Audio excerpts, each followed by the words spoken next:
Dear learner, today we will discuss about the Kirchhoff's law. Kirchhoff law जो है वो दो टाइप के होते हैं।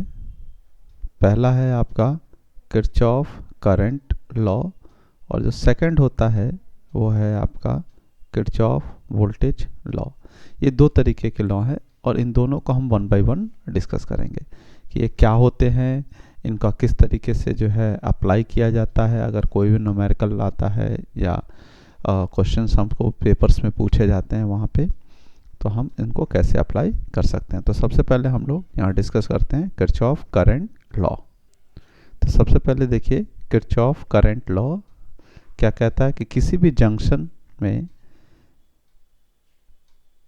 जंक्शन पे सभी करंट्स का जो अलजेब्रिक सम होता है वो आपका जीरो होता है। यहाँ पे जो लिखा गया वो क्या है, any node in a circuit the algebraic sum of currents entering and leaving at a node at any instant of time must be equal to zero. तो इसका क्या मतलब है, इसका मतलब ये है कि किसी भी जंक्शन पे, जंक्शन का मतलब होता है कि कोई भी एक, जैसे हम लोग नॉर्मली समझते भी हैं स्टेशनों के बाहर भी लिखा होता है जंक्शन, तो उसका मतलब होता है कि जहाँ पे कम से कम दो से ज़्यादा जो है एलिमेंट या दो से ज़्यादा पटरियाँ आपस में आके अलग अलग जगहों से जुड़ती हैं, ट्रैक्स। तो हम यहाँ पे जैसे सोच सकते हैं कि एक जंक्शन इलेक्ट्रिकल के टर्म में जहाँ पे कई सारे एलिमेंट आके जुड़ेंगे। तो जैसे मैंने एक यहाँ डायग्राम बनाया, इसमें कितने एलिमेंट दिख रहे हैं, 6 एलिमेंट दिख रहे हैं और ये जो पॉइंट है हमारा, ये हमारा नोड है, ये जो हिस्सा है आपका ये नोड है। तो इसमें क्या होगा, अलग अलग करंट्स फ्लो हो सकती हैं। हम मान लेते हैं कि यहाँ पे करंट जो है एक I1 आ रही है, यहाँ पर एक ऐसे करंट है I2 है, रैंडमली हम लोग कुछ भी मान सकते हैं, I3 है यहाँ पर। उसके बाद जो है दूसरी करंट आपकी ऐसे है I4, I5, I6, इस तरीके से करंट है। ये कोई भी जंक्शन पे ऐसे हो सकते हैं। हमने 6 माना है, 6 दिखा रहे हैं, 8 होगा, 10 होगा, जितने भी होंगे उसके अकॉर्डिंग हम लोग यहाँ पे कर सकते हैं। तो क्या कहता है कि इनकमिंग करंट, जो भी करंट हैं अलजेब्रिक सम उनका जीरो होना चाहिए। तो इसका मतलब आप देखें यहाँ ध्यान से अगर, तो दो तरीके की करंट है। एक तो करंट या तो आ रही है, देखना आने वाली का मतलब उसका एरो जो है नोड की तरफ बना हुआ होगा। तो एक तो या तो आ रही होगी या फिर दूर जा रही होगी, दो तरीके की ही करंट है यहाँ पे, ठीक है। जैसे यहाँ पर देखिए I1 आ रही है, I2 भी आ रही है, I3 लेकिन दूर जा रही है ना। तो दूर जाने का मतलब जंक्शन से बाहर की तरफ एरो बना हुआ होगा, तो दूर जा रही है। तो यहाँ अलजेब्रिक सम लेना है तो दो तरीके की करंट है, तो हमें यहाँ पर एज्यूम करना पड़ेगा। दो चीज़ें हो सकती हैं, एक है आपका आने वाली करंट, आने वाली करंट का मतलब इनकमिंग करंट, इनकमिंग करंट है, और दूसरी जो है वो आपकी आउटगोइंग है, आउटगोइंग करंट। आउटगोइंग करंट का मतलब हुआ कि जाने वाली करंट। तो इनमें से किसी एक को प्लस मानेंगे तो दूसरे को माइनस मान लेंगे। तो सपोज करिए कि हम इनकमिंग करंट को जो है पॉजिटिव वैल्यू एज्यूम कर लेते हैं। क्या है, पॉजिटिव वैल्यू। तो आउटगोइंग करंट क्या हो जाएगा आपका, आउटगोइंग करंट जो है वो क्या हो जाएगी आपकी नेगेटिव वैल्यू। अगर कोई इसको नेगेटिव मानता है यहाँ पे तो ये हमारा पॉजिटिव हो जाएगा, ठीक है। तो इस तरीके से हम लोग जो है इनकमिंग और आउटगोइंग एज्यूम कर लेंगे अपने मन में, या ऐसे लिखने के लिए भी एज्यूम कर लेंगे। और एक बार जब आपने एज्यूम कर लिया, फिर अब आप यहाँ पे इक्वेशन, यहाँ जो इक्वेशन है यहाँ अप्लाई कर सकते हैं। तो आप देखिए क्या करना है, इनकमिंग करंट को प्लस में ले लेना है। तो प्लस का मतलब I1 जो है हमारी प्लस में हो जाएगी। तो इक्वेशन क्या मिलेगी हमको, आप देखें तो क्या होगी, प्लस का I1, फिर I2 देखिए तो ये भी इनकमिंग नोड की तरफ ही जा रही है, तो इसको भी प्लस में लिखेंगे I2। और I3 क्या है, नोड से दूर जा रही है, ठीक है, दूर जा रही है, तो क्या लिखेंगे, आउटगोइंग को देखिए हमने यहाँ नेगेटिव माना है तो हम लिखेंगे माइनस I3। फिर यहाँ पर देखिए I4 भी इनकमिंग है, आ रही है, तो इसको भी हम क्या लिखेंगे, प्लस का I4। और यहाँ पे आउटगोइंग क्या है, I5 है, बाहर की तरफ जा रही है, तो बाहर की तरफ जा रही है तो इसको भी हम माइनस के साथ में लिखेंगे, तो माइनस I4। और I6 जो है सॉरी I4 पॉजिटिव है, यहाँ I5 जो है आप देखें यहाँ पर क्या है I5, I5 जो है आपका आउट गोइंग है, तो इसलिए I5 को नेगेटिव लिख लिया। इसके बाद आता है I6, तो I6 क्या है, इनकमिंग है, आने वाली करंट है। तो आने वाली करंट है तो इसको फिर से प्लस के साथ लिखेंगे, क्योंकि हम लोगों ने माना ही है कि इनकमिंग पॉजिटिव और आउटगोइंग नेगेटिव। तो सारे करंट जुड़ गए और इनका एल्जेब्रिक सम क्या होना चाहिए, इक्वल टू 0 होना चाहिए। तो हम इसको कर देंगे इक्वल टू 0। तो अब इस तरीके से आपकी इक्वेशन बन गई है। अब आपको क्या करना है, प्लस माइनस जो भी वैल्यूज लिखी हैं उनको एक तरफ ले आएंगे, यानी कि जितने भी प्लस वाले वैल्यूज हैं उनको एक तरफ कर देंगे और माइनस वालों को दूसरी तरफ ले जाएंगे। तो अब देखिए मैं लिख रहा हूँ यहाँ पे क्या हो जाएगा, I1 plus I2 plus I4 plus I6 बराबर क्या हो जाएगा, नेगेटिव वाला टर्म यहाँ I3 है और I5, I3 को इस तरफ ले जाएंगे इक्वल के इस तरफ, तो क्या आ जाएगा हमारा प्लस का I3, और यहाँ I5 को भी इधर ले जाएंगे तो क्या आ जाएगा प्लस का I5। तो इस तरीके से हमारा एक्सप्रेशन चेंज हो जाएगा। और एक बार जब चेंज हो गया तो फिर हम क्या कर सकते हैं, देखें अगर ध्यान से यहाँ पे, तो हमें क्या मिलेगा, ये जो करंट है ये वाला हिस्सा जो है वो आप इस डायग्राम को अगर देखें यहाँ पे, तो आने वाली करंट है, सब I1 भी आने वाली है, I2 भी आने वाली है, I4 भी आने वाली है, I6 भी आने वाली है। ठीक है, तो हम इनको क्या कह सकते हैं कि ये जो करंट है ये क्या है, हमारी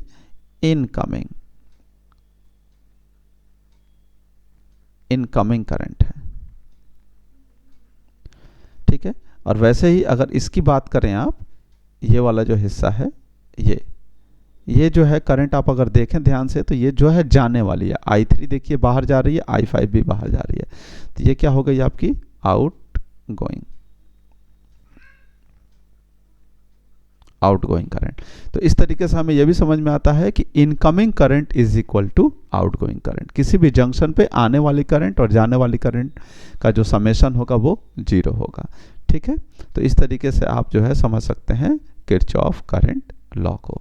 फिर इसके बाद जो नंबर आता है अगला, जो कि हम लोगों ने यहाँ पे बात कही थी, वो क्या है आपका किरचॉफ वोल्टेज लॉ। सेकंड जो है आपका वो है किरचॉफ वोल्टेज लॉ। तो अब हम लोग डिस्कस करते हैं Kirchhoff voltage law. Kirchhoff voltage law क्या कहता है, it states that in a closed circuit the algebraic sum of all source voltages must be equal to the sum of all the voltage drops. तो इसका क्या मतलब है, जैसे कि इसका मीनिंग ये है कि किसी भी क्लोज्ड पाथ में हम सभी वोल्टेजेस को अगर एल्जेब्रिक सम करें तो वो भी क्या आएंगी, 0 ही आएंगी। इसको कैसे समझेंगे, अगर समझना है तो सर्किट डायग्राम मैं यहाँ पे एक ड्रॉ कर रहा हूँ, आप एक बार देखें। तो देखिए एक सर्किट रेजिस्टेंसेस को लेके कर लेता हूँ मैं।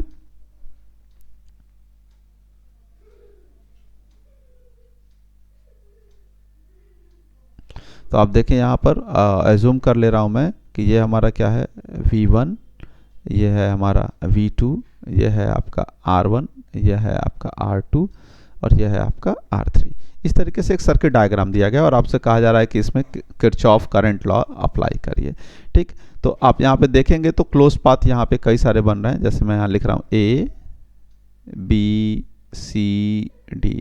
तो यहाँ पर क्लोज पाथ अगर देखेंगे आप तो ये बन रहा है A B D A। दूसरा क्लोज पाथ है आपका, वो है आपका B C D B। देखिए A B C A, ये आपका एक क्लोज पाथ है। दूसरा है B C D B, ये भी एक क्लोज पाथ है। और एक ये बड़ा वाला क्लोज पाथ भी है आपका, वो क्या है आपका, आप अगर देखें तो वो क्या है क्लोज पाथ, देखिए A B C D A, A B C D A। तो इस तरीके से आपका क्लोज पाथ हो जाएगा। 3 यहाँ पे इस डायग्राम के अकॉर्डिंग है, तो हम सभी में KVL अप्लाई कर सकते हैं आराम से। तो उसके लिए आपको यहाँ पे क्या करना है कि सबसे पहले किरचॉफ वोल्टेज लॉ, तो सभी वोल्टेजेस को तो जोड़ना है। तो यहाँ पर देखिए वोल्टेज दिया हुआ है, ये भी वोल्टेज V2 है, ये लेकिन यहाँ पर सिर्फ रेजिस्टेंस है, तो वोल्टेज तभी आएगा जब I × R होगा। तो हमें यहाँ पे क्या करना होगा, करंट अपनी तरफ से एज्यूम करना पड़ेगा। तो हम यहाँ पे मान लेते हैं कि यहाँ पे कुछ अलग अलग करंट्स जो हैं वो फ्लो कर रही हैं। जैसे मैं यहाँ पे मान ले रहा हूँ कि यहाँ पे करंट, इस वाली पूरी ब्रांच में करंट फ्लो कर रही है I1। यहाँ पर जो पूरी करंट आ रही है ये वाली करंट है आपकी I2, और इन दोनों का जब यहाँ बी पर आएगा तो ऊपर अभी हम लोग केसीएल लगाए हुए हैं, ठीक है। देखेंगे incoming current is equal to outgoing current, तो जितनी आ रही है उतनी यहाँ पे जाएगी। तो इस वाली ब्रांच में करंट कितनी हो जाएगी, यहाँ पर ये वाली जो ब्रांच है यहाँ पे करंट कितनी हो जाएगी आपकी, यहाँ पे करंट हो जाएगी आपकी I1 प्लस I2, क्योंकि I1 इधर से आ रही है, I2 इधर से आ रही है, तो इधर कितनी जाएगी, I1 प्लस I2 जाएगी। तो इस तरीके से आप जो है करंट्स जो है वो दिखा सकते हैं या एज्यूम कर सकते हैं। फिर इसके बाद आपको क्या करना है, यहाँ पे जब भी आपको KVL अप्लाई करना होगा तो आप जब लूप ट्रेस करेंगे, यानी कि यहाँ से स्टार्ट करेंगे, ऐसे ट्रेस करना शुरू करेंगे, कंप्लीट पाथ क्लोज पाथ में करना है, तो आपको हमेशा दो तरीके के सिंबल मिलेंगे, या तो आप माइनस से प्लस की तरफ जाएंगे या फिर प्लस से माइनस की तरफ जाएंगे। जैसे कि यहाँ पर देखिए, अगर आप इस डायरेक्शन में जा रहे हैं, ऐसे जा रहे हैं, तो देखिए माइनस से प्लस की तरफ जाएंगे, और अगर आप ए से डी की तरफ आ रहे हैं तो प्लस से माइनस की तरफ आएंगे वोल्टेज सोर्स में। अभी रेजिस्टेंसेस में नहीं दिख रहा है, क्यों, क्योंकि अभी हम लोगों ने करंट एज्यूम किया, अब उसके अकॉर्डिंग हम लोग प्लस माइनस भी अभी यहाँ पे लिखेंगे। तो कैसे लिखते हैं, अगर आप ध्यान रखें कि अगर कोई भी रेजिस्टेंस है, कोई रेजिस्टेंस है R और उसमें कोई भी करंट फ्लो कर रही है, सपोज वो करंट की डायरेक्शन यहाँ पे मैं लिख रहा हूँ कि ये डायरेक्शन है, तो आप हमेशा जहाँ करंट एंटर करेगी उसको प्लस लिखेंगे और जहाँ बाहर आएगी वो माइनस होगा।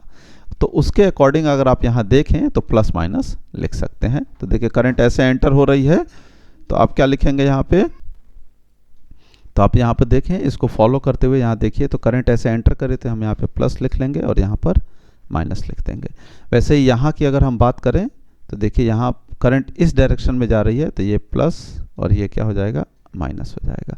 वैसे ही अगर आप यहाँ पे देखें इस रेजिस्टेंस के, तो इस रेजिस्टेंस की अगर हम बात करेंगे तो क्या हो जाएगा, हमको क्या मिल जाएगा, यहाँ पर देखें तो ऊपर प्लस मिलेगा, यहाँ पे प्लस और यहाँ नीचे माइनस, ठीक है। अब हम लोग जो है KVL अप्लाई कर सकते हैं, और KVL अप्लाई करने के लिए अगेन यहाँ पर भी अलजेब्रिक सम ही होता है, यहाँ पर भी अलजेब्रिक सम है। तो हम देख रहे हैं कि जब लूप अप्लाई करेंगे तो या तो हम माइनस से प्लस की तरफ जाएंगे या फिर प्लस से माइनस की तरफ जाएंगे, तो दो तरीके का सिंबल है। तो यहाँ पे भी जैसे हम लोगों ने यहाँ KCL में अप्लाई किया था कि इनकमिंग को पॉजिटिव तो आउटगोइंग को नेगेटिव, किसी एक को पॉजिटिव तो दूसरे को नेगेटिव, तो इसमें भी हम लोगों को यही काम करना है। हम यहाँ पर भी अगर प्लस से माइनस की तरफ जा रहे हैं, कहाँ जा रहे हैं, प्लस साइन से माइनस साइन की तरफ, तो हम उसको हमेशा जो है नेगेटिव वैल्यू एज्यूम करेंगे, नेगेटिव वैल्यू मानेंगे। और अगर हम माइनस से प्लस की तरफ जा रहे हैं तो ये इंक्रीज हो रहा है वोल्टेज, तो हम इसको हमेशा पॉजिटिव वैल्यू एज्यूम करेंगे, हमेशा क्या करेंगे, पॉजिटिव वैल्यू। प्लस से माइनस जाने के हाई वोल्टेज से लो वोल्टेज की तरफ जा रहे हैं तो डिक्रीज हो रहा है, तो इसलिए हम इसको हमेशा माइनस एज्यूम करेंगे, ठीक है। तो अब उसके अकॉर्डिंग हम यहाँ पे KVL अप्लाई कर सकते हैं। तो KVL अप्लाई करना है तो सबसे पहले मैं देखिए यहाँ लिख रहा हूँ, पहले लूप में, इस लूप में तो लिख लेंगे अप्लाई KVL इन लूप। कौन सा लूप है हमारा, ये लूप है ABDA। तो इस लूप में जब KVL अप्लाई करेंगे और सपोज मैं यहाँ A से स्टार्ट कर रहा हूँ, A पॉइंट से, तो क्या होगा, क्या इक्वेशन बनेगी, A से स्टार्ट करिए और प्लस से माइनस जाएंगे, तो क्या लिखेंगे, प्लस से माइनस को माइनस लेंगे, तो लिखेंगे यहाँ पे माइनस। वोल्टेज चाहिए, तो वोल्टेज क्या होता है, I इंटू आर, यानी कि इस ब्रांच में देखें तो करंट है I1 और रेजिस्टेंस कितना है R1, तो क्या लिखेंगे I1 इंटू R1। फिर और आगे आएंगे तो B से D की तरफ जाएंगे, जब तो B से D की तरफ जाएंगे तो क्या होगा, देखिए प्लस से कहाँ जा रहे हैं, माइनस, तो प्लस से माइनस जाएंगे तो क्या लिखेंगे, माइनस। और करंट कितना है यहाँ पे, I1 प्लस I2 है, और रेजिस्टेंस कितना है, R3 है, तो हम क्या लिखेंगे, I1 प्लस I2 और रेजिस्टेंस कितना है, R3। इतना कर लिया, I इंटू आर हो गया। फिर और आगे जाएंगे तो देखिए यहाँ पर आने पर माइनस से प्लस की तरफ जाएंगे तो क्या लिखेंगे, प्लस। वोल्टेज कितना है यहाँ का, V1, तो यहाँ पे लिख दिया जाएगा V1। लूप कंप्लीट हो गया, ये होना क्या चाहिए, 0 के बराबर होना चाहिए। ऐसे ही हम लोग जो है सेकंड लूप, यानी कि ये लिखेंगे अप्लाई KVL इन लूप, क्या है आपका, BCDB। इसमें जब केवीएल अप्लाई करेंगे तो आपको क्या इक्वेशन मिलेगी, बी से स्टार्ट कर दीजिए, तो माइनस से कहाँ जा रहे हैं, प्लस की तरफ, तो माइनस से प्लस को क्या लिखेंगे हम लोग, यहाँ पर एज्यूम किया हुआ है वो क्या है आपका प्लस है, तो प्लस करंट कितना है I2, रेजिस्टेंस कितना है R2, तो क्या लिखा जाएगा आपका I2 इंटू R2। फिर और आगे आएंगे इस तरफ से, तो देखिए प्लस से कहाँ जा रहे हैं, माइनस, तो क्या लिखेंगे माइनस, वोल्टेज कितना है आपका V2, तो यहाँ पे लिख दिया जाएगा V2। फिर और आगे आएंगे तो देखिए माइनस से कहाँ जा रहे हैं, प्लस, तो क्या लिखेंगे प्लस, और करंट कितना है आपका I1 प्लस I2, और रेजिस्टेंस कितना है R3, तो क्या लिखेंगे I1 प्लस I2 और रेजिस्टेंस कितना है R3। लूप कंप्लीट हो गया, इज इक्वल टू 0, यानी कि जहाँ से चले तो वहीं आ गए, तो लूप कंप्लीट हमारा इक्वल टू 0 हो गया। तो इस तरीके से इन दोनों इक्वेशंस को जब आप सॉल्व करेंगे तो आपको जो है रिजल्ट मिल जाएगा I1 और I2 की, ठीक है। तो यानी कि जब भी केवीएल अप्लाई करना होगा तो सबसे पहला काम क्या करेंगे, लूप समझ लेंगे कि कौन कौन से लूप हैं, उसके बाद करंट एज्यूम कर लेंगे, हर ब्रांच में आप मान लेंगे, और मानने के बाद आपको क्या करना है, इस तरीके जो यहाँ पे हम लोगों ने कंसेप्ट डिस्कस किया कि जहाँ पे करंट एंटर करेगी उसको प्लस, जहाँ बाहर निकलेगी माइनस, ऐसा करते हुए यहाँ पे प्लस और माइनस लिख लेंगे, और प्लस और माइनस लिख लेने के बाद हम केवीएल एक एक करके अप्लाई करेंगे। और जब अप्लाई कर रहे होंगे तो ये हमारे दिमाग में रहना चाहिए कि अगर प्लस से माइनस की तरफ जा रहे हैं तो माइनस ले लेंगे, और माइनस से प्लस की तरफ जा रहे हैं तो प्लस ले लेंगे। इतना करते हुए हम यहाँ पे इक्वेशंस लिख लेंगे, और जैसे ही हम इक्वेशंस यहाँ पे लिखेंगे हमको बड़े आराम से जो है इनको सॉल्व करने के बाद I1 और I2 की वैल्यू मिल जाएगी। तो नेक्स्ट वीडियो में हम लोग जो है इसके आगे इनके न्यूमेरिकल्स डिस्कस करेंगे कि इनको अगर अप्लाई किया जाए तो कैसे करंट की वैल्यूज़ जो हैं फाइंड कर सकते हैं न्यूमेरिकल वैल्यू के साथ में। Thank you.